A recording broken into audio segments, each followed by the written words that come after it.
The Russians stand at the door of our bunker. We are destroying our equipment. This is the last transmission from the 6th Army. Long live the Führer. Long live Germany. November 23, 1942, 1400 hours. Soviet steppe, outside the village of Kalachna-Donu. The world is a flat, gray plate of frozen earth under a sky the color of dirty steel.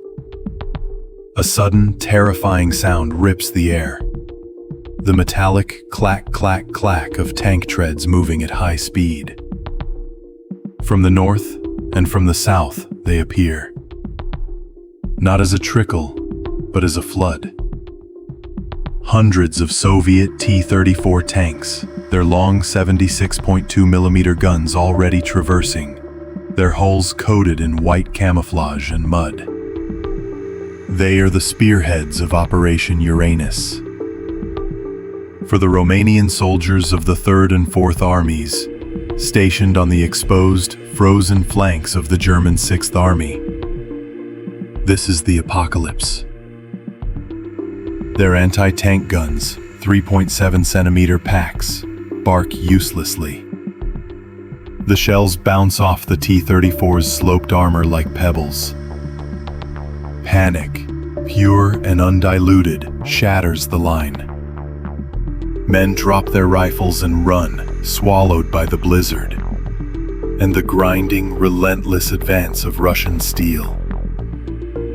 Hours later, at Gumrak Airfield, 50 miles to the east, the doors to the command bunker of Generaloberst Friedrich Paulus are thrown open. His chief of staff, General Major Arthur Schmidt, his face pale, strides to the map table. The reports are coming in, fragmented, hysterical. The line has not been breached. It is evaporated. Paulus, a tall, meticulous and fastidious officer, stares at the map. He is an artist of logistics, a man of calculations and staff reports, not a brawler. He listens as the reports from 6th Army Corps commanders confirm the impossible. Soviet tank columns from the north are linking up with columns from the south. At Kalach, the very place Paulus's own panzers had crossed in triumph months before. He takes a grease pencil. His hand is steady. He draws a circle on the map. Inside that circle are 22 divisions, over 250,000 men. The entire 6th Army. We are encircled, Paulus states. It is not a question, it is a diagnosis. The telex machines chatter, connecting them to Army Group Don, and beyond that, to the Wolfschanze, the Wolf's Lair in East Prussia. Paulus and his staff are adamant. They must break out. Now, while they still have the fuel, the panzers, and the strength. A breakout to the southwest. It is the only sane military solution. Then, the reply comes. Not from a general, but from the Führer himself. The order is absolute. 6th Army will stand fast. You will hold Fortress Stalingrad. I will not abandon the Volga. Paulus, a man defined by obedience, accepts. But how? They have ammunition for perhaps a week of heavy fighting. They have rations for less. The answer comes not from the army, but from the Luftwaffe. Reichsmarschall Hermann Göring, the bombastic chief of the German Air Force, makes a promise that seals their fate. It is a boast born of arrogance and ignorance. My Luftwaffe will supply the 6th Army, he declares to Hitler. We can fly in the necessary 750 tons a day. It is a grotesque fantasy. The 6th Army's minimum requirement for survival, not fighting, just surviving, is 500 tons. The Luftwaffe, flying in the teeth of a Russian winter, with primitive, ice-clogged airfields and a resurgent Soviet Air Force, has never managed more than half that, even for a single corps. Now, they must supply an entire army. But the promise is made. The order is given. The trap, which Paulus's pencil had drawn, is now locked from the outside by the Red Army, and from the inside by the Führer's will. The Kessel, the Cauldron, begins to stew. The first artery for this impossible air bridge is a flat, frozen, windswept strip of land called Pitomnik. It, and the smaller field at Gumrak, are now the 6th Army's only connection to the outside world. Every Ju-52, every Heinkel 111 that struggles into the sky from air bases outside the pocket, is a drop of blood for a dying man. And every German soldier inside, from Paulus in his bunker to the Lanzer freezing in a city sewer, now turns their eyes to the sky, listening, not for the rumble of Soviet artillery, but for the drone of their own planes. It is the only sound of hope they have left. January 10th, 1943. 8 o'clock hours. Pitomnik Airfield, Stalingrad Kessel. The temperature is minus 30 degrees Celsius. The wind across the steppe is a physical blade, cutting through the rags and greatcoats of the men huddled on the airfield. This is not an airfield. It is a frozen circle of hell. Thousands of German soldiers, the Kesselhunde, Kessel dogs, are gathered here. They are no longer recognizable as the proud victors of 1941. They are skeletons wrapped in uniforms, stiff with filth, ice, and frozen blood. Their faces are black with frostbite, their eyes hollow. They are waiting for the Tante Jew. The Junkers Ju-52. A faint drone grows in the east, hope. Then it turns to terror. It is not the 3-engined thrum of a Ju-52. It is the high-pitched whine of Soviet La-5 fighters. They scream over the field, their cannons spitting, strafing the lines of wounded men waiting to be evacuated. The men don't even scatter. They are too weak. They simply fall, staining the snow a dark, steaming red. This is the reality of Göring's air bridge. It was a lie from the start. The 500 tons per day never materialized. On a good day, 100 tons arrived. On a bad day, 0. Instead of bread, the 6th Army received 3 tons of marjoram and pepper, 200,000 propaganda leaflets, and crates of right-foot boots. The men have eaten the 13,000 horses. They are boiling rats and stripping leather from their own equipment to chew.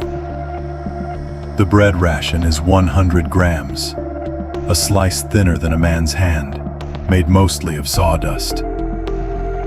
In his bunker at Gumrak, General Paulus reads the telexes.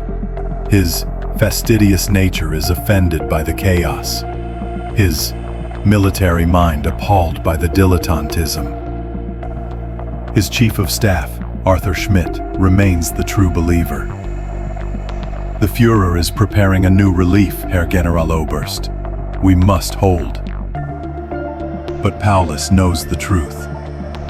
In late December, Field Marshal von Manstein's Operation Winter Storm, the 4th Panzer Army's desperate rescue attempt, had failed. Manstein's panzers stalled 30 miles south, their flares visible to the starving men in the pocket, a cruel, flickering promise. Then, they turned back. The last hope of a breakout was gone. Now there is only this, the airfield. Pitomnik is the 6th Army's last lung, and it is collapsing. A Heinkel HE-111 bomber, its bomb bay empty, makes its final approach. The pilot, a 20-year-old Oberleutnant, fights the crosswind, his canopy iced over. He lands hard, skidding on the frozen runway, narrowly avoiding a burned-out Ju-52. Before his engines have even stopped, his plane is swarmed. These are the wounded. At least that's what their papers say. Pitomnik has become a black market of survival. A man with a pack of cigarettes can buy a severely wounded tag, guaranteeing him a flight out. A man with a light wound, a lost finger to frostbite, is pushed back to the line. The Feldgendarmerie, the military police, form a cordon, using their rifles to beat the desperate men back from the propellers. Only the ticketed! Only the ticketed! The pilot watches as 30 wounded men are loaded. The plane is rated for 15, but 50 more, their eyes dead, crawl onto the wings, cling to the fuselage. They are a mass of ragged humanity, willing to be crushed, to freeze to death on a wing, just to get out. The pilot screams at his crew chief, "Get them off! We can't take off!" Warning shots are fired. Men are pulled from the landing gear. Finally, the plane lurches forward, overloaded, struggling for speed. It lifts off, a heavy, wounded bird, barely clearing the perimeter. It is the last airmail flight. In the cargo hold are 20,000 letters, the last words of the dead and the dying. A final postcard to a home they will never see again.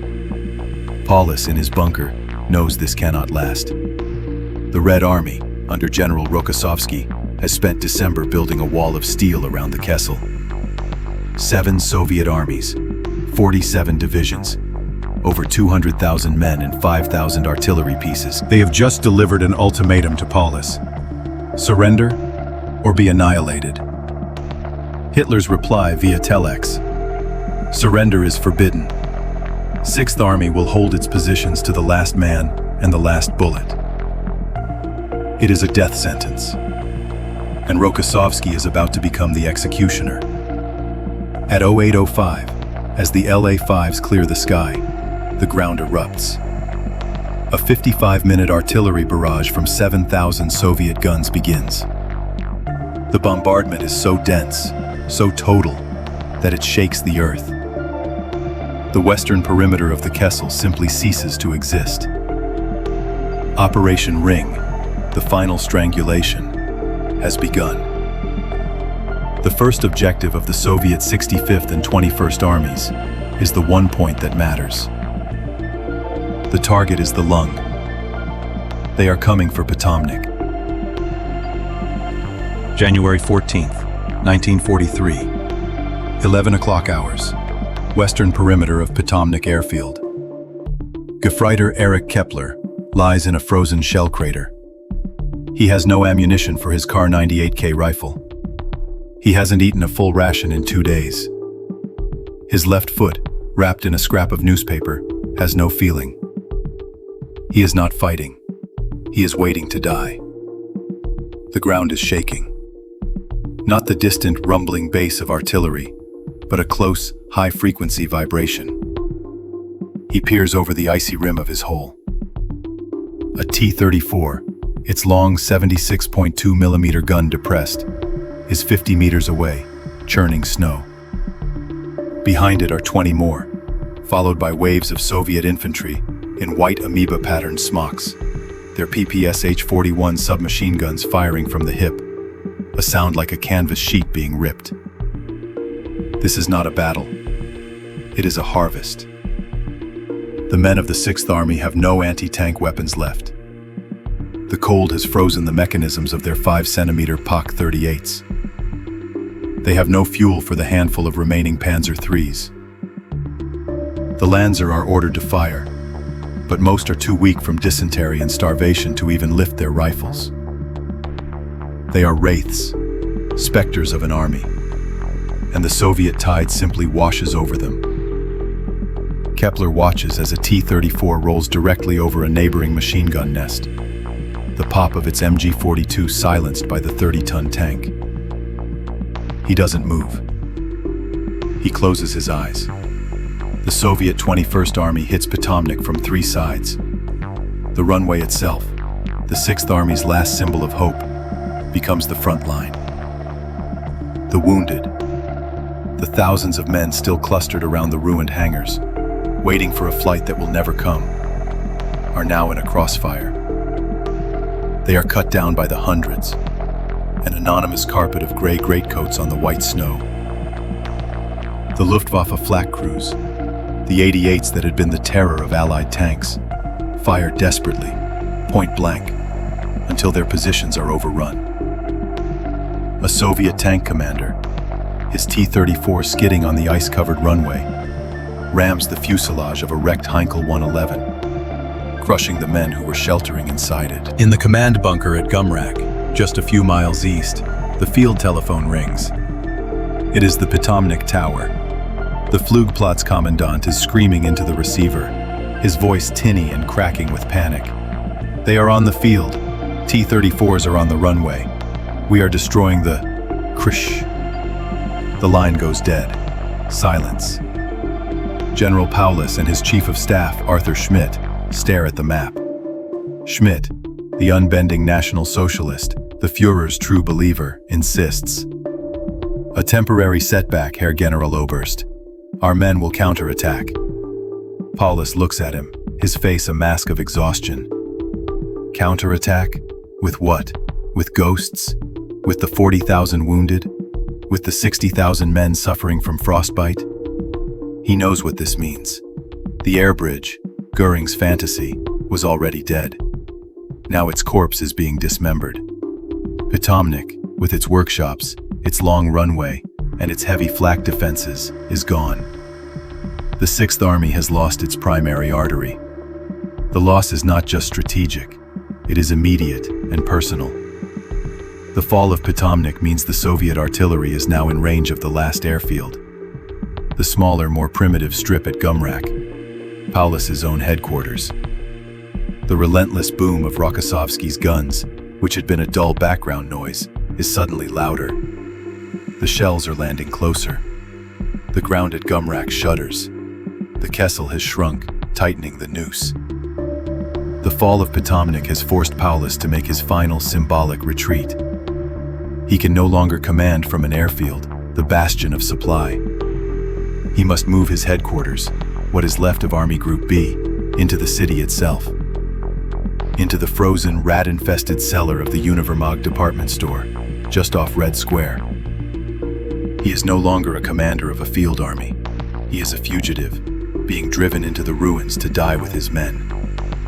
He gives the order. Staff officers begin burning files, the smoke filling the cramped bunker, mixing with the smell of sweat and fear. The Sixth Army now has only one thread left. A single, icy runway at Gumrak, already under artillery fire, where only the most desperate, or foolish, Luftwaffe pilots will even attempt to land. And Paulus knows, as he packs his maps, that it is only a matter of days, perhaps hours, before that too is gone. January 21st, 1943, 15:30 hours. Gumrak Airfield, Stalingrad Kessel. The sky is a low, churning lid of iron-gray clouds.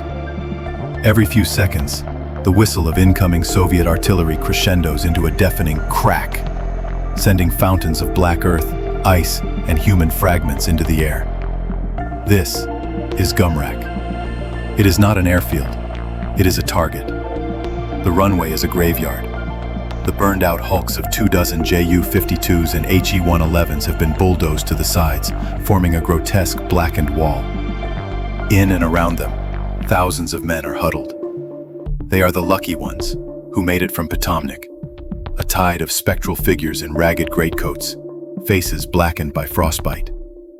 They no longer wait for the planes. They wait on the runway, a living, freezing, dying obstacle. Through a break in the clouds, a lone Heinkel He-111 bomber appears.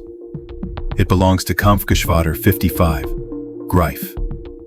The pilot, a young Hauptmann on his 50th mission into the Kessel, grits his teeth. He is not flying an air bridge, he is running a blockade.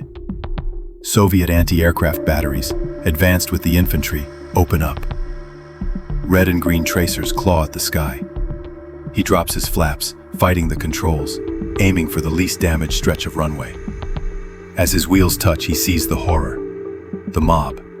Hundreds of men, galvanized by the sound of his engines, rise from the wrecks and sprint toward him. They are not running to be evacuated. They are attacking the plane, a desperate cannibalistic lunge for survival. "Don't stop! Don't stop!" he screams at his co-pilot.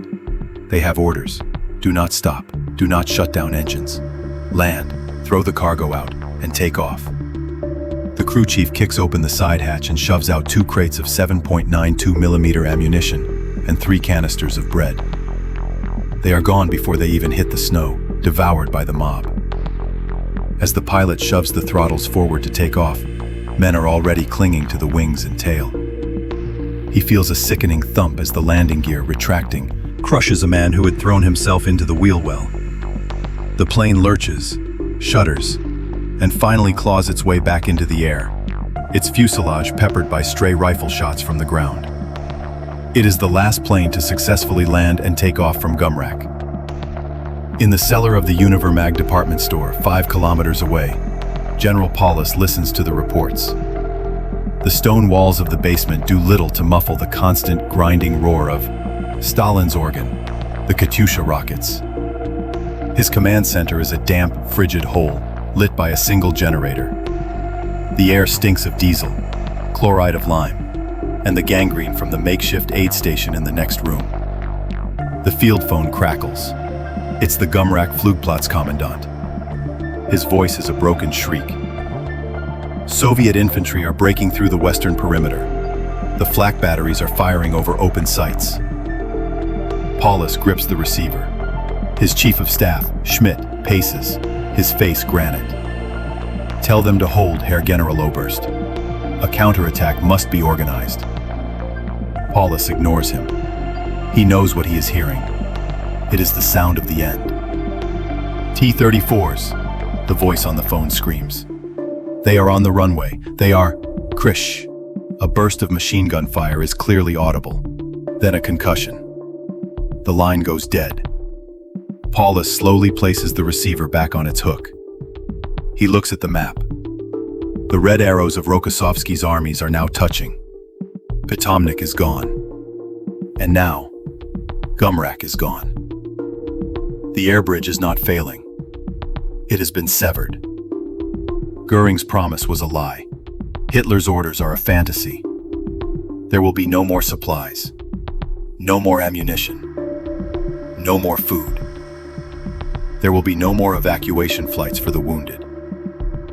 The 90,000 men still alive in the Kessel, the starving, the freezing, the dying, are now completely, irrevocably, and totally alone.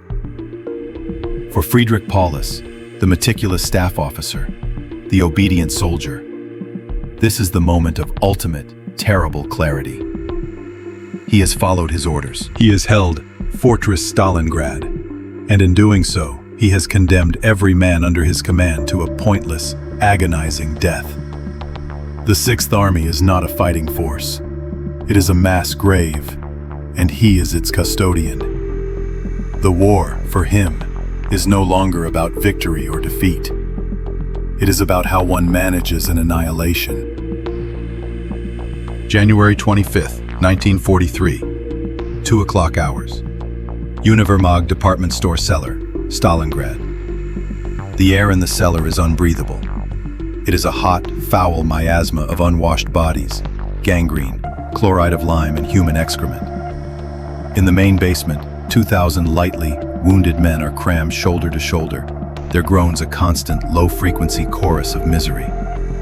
There is no power save for a single sputtering generator. The only light comes from lamps burning captured vehicle fuel, which coat the low stone ceiling in a greasy black soot. In a small partitioned side room, General Oberst Friedrich Paulus sits on a simple iron cot. He is a broken man. His face is gaunt, his eyes hollow and distant. A nervous tic, which he developed months ago, now violently jerks the left side of his face. He is a corpse on leave. The radio set crackles. It is the only sound that matters. A message from the 51st Corps headquarters, a few streets away. Soviets have broken through. We are cut off. The Kessel is split. General Arthur Schmidt, his face a mask of furious, fanatical denial, grabs the message. He strides to the map. The Sixth Army is no longer one pocket. It is two. A northern pocket, centered around the tractor factory, and this, the southern pocket, with Paulus's headquarters at its heart. The last thread of cohesion is gone. This is a lie, cowardice, Schmidt snarls. The Führer has ordered us to hold. We will fight on. I will order any man who attempts to surrender shot as a traitor. Paulus says nothing. He simply stares at the damp wall. He has effectively abdicated. Command has dissolved into a grotesque theater, with Schmidt as its rabid director. Other generals, like General der Artillerie Walther von Seydlitz-Kurzbach in the north, are already on their own, having issued orders to their divisional commanders to act as their conscience dictates, a coded message to surrender. But here, in the Univermag, the pretense of Fortress Stalingrad continues. Outside the cellar, the city is an alien landscape. It is no longer a city, but a necropolis. The temperature has plunged again. The 15,000 German soldiers in this southern pocket are dying in cellars, sewers, and shell holes. They are boiling lichen from the trees. There are reports of cannibalism. Piles of frozen German dead, stacked like firewood, are being used as street barricades, their gray-green greatcoats the only cover. A Soviet officer, Captain Nikolai Dyatlenko of the 38th Motorized Rifle Brigade, advances with his men. They are not fighting an army. They are processing the survivors. They approach a ruined building, and a German officer, his face skeletal, steps out, hands raised. He is crying. "Please," he whispers in broken Russian. "No shoot. We surrender. All surrender." One by one, in tens and then hundreds, the Lanzer are crawling out of the rubble, dropping their rifles, their hands held high. They are too weak to be a threat, too starved to care about Schmidt's orders. January 30th, the 10th anniversary of the Nazis' rise to power.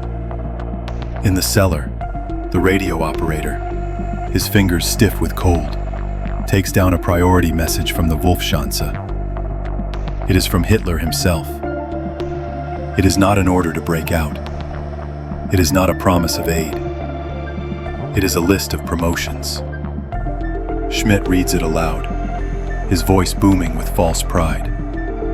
To General Lieutenant von Hartmann, the Knight's Cross. To General Major. The message goes on, a shower of meaningless baubles for dead men. Then, the finale, a personal message for the commander. To General Oberst Paulus, Schmidt reads, his voice breaking with emotion. I hereby promote you to the rank of General Feldmarschall. There is a dead silence in the room. Every staff officer understands. Paulus understands. He looks at Schmidt, the tick in his face firing uncontrollably. No German field marshal in history has ever surrendered. Ever. It is not a promotion. It is an invitation to suicide. Hitler, in his bunker 2,000 kilometers away, has given his final, cowardly order. He wants a hero's death. He wants Paulus to put a pistol to his own head, to create a final, Wagnerian myth of sacrifice. The heroes of Stalingrad have held to the last bullet. Paulus, the man of duty, the man who obeyed every order, who sacrificed 250,000 men for his Führer's insane will, is now staring at his last command. He can give Hitler his myth, or he can choose his men. January 31st, 1943. 6 hours. The cellar is shaking. The thump, thump, thump of boots is no longer distant. It is directly overhead. A Soviet squad, led by Lieutenant Fyodor Ilchenko, kicks in the cellar door. They are stunned by the stench, by the sight of the 2,000 wounded. An emaciated German major appears, his hands shaking. We wish to speak to your commander, the major stammers. Our highest commander wishes to surrender. Ilchenko and his men push past him into the side room. There, on the iron cot, sits the new General Feldmarschall Friedrich Paulus. He is unshaven, his uniform stained, his face a landscape of absolute defeat. He does not look up. He is the first field marshal in German history to be taken alive. The myth is dead.